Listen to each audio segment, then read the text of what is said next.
یہ جو عمل ہوتا ہے دل روشن کرنے کا یا دل کے اندر ذکر الہی کرنے کا، اس کے ساتھ ایک مراقبہ ہوتا ہے.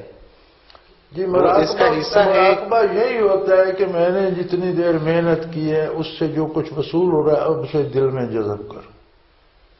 لیکن ہمارے عقیدہ بھی ہے، ہم مانتے بھی ہیں، آخرت کو بھی مانتے ہیں، لیکن ایمان سے کہیے کیا ہم احتراماً ہی مانتے ہیں نا، ہمیں یہ یقین تو نہیں ہے کہ ایسا ہوگا.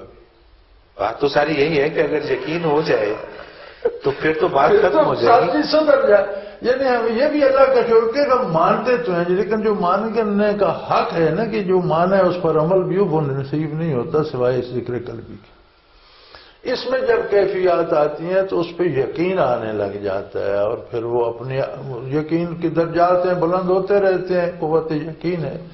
اور پھر اللہ کریم مشاہدات دے دیتی ہے، اس کی عطا ہے. اب وہ شیخ نے تو اب دیکھیں نا، عجیب بات نہیں ہے کہ اس نے آخرت دیکھ کے اندازہ لگا. تم کہتے ہو معذور ہے، یار اس کے تو اس طرح سے سزا بن رہی ہے.